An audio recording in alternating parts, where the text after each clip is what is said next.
Newton's third law. This is, in my opinion, the most badly misunderstood of all of Newton's laws. More than inertia is laziness, which is wrong. Newton's third law, and it comes down to the way it's generally expressed. That Newton's third law, and I'm going to cringe inside more than outside, but for every action there's an equal and opposite reaction. That is just such misleading wording. And the problem is that the word reaction has different meanings.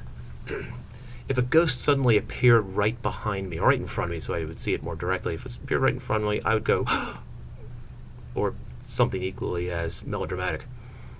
That is a reaction. That is not the same reaction that people are supposed to be talking about when they talk about Newton's third law. One thing causing another, in that where they're not happening simultaneously, that is not Newton's third law.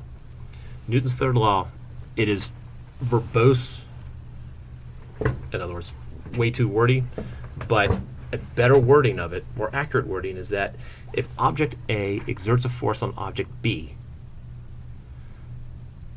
with a certain amount of force in some direction, then object B exerts a force on object A that is equal in magnitude but opposite in direction.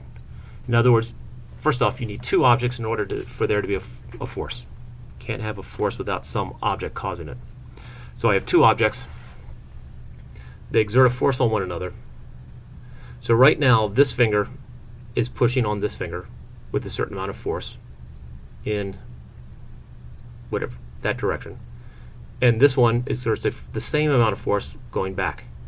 They're exerting the exact same force on each other, same magnitude of force, but they're in opposite directions. The important thing here is that the pair of forces that we've talked about before, the pair of forces act on different objects. That is so incredibly important. The different forces, I'm going to say it, I think I repeated it in the other video, the different forces act on different objects. So all forces come in pairs, and each force in that pair act on different objects. Again, act on different objects. So now everyone watching this right now might understand this completely, and I apologize. I've just had too many students who still don't believe it, even after demonstrations, etc. But Newton's third law, very important, however, badly misunderstood.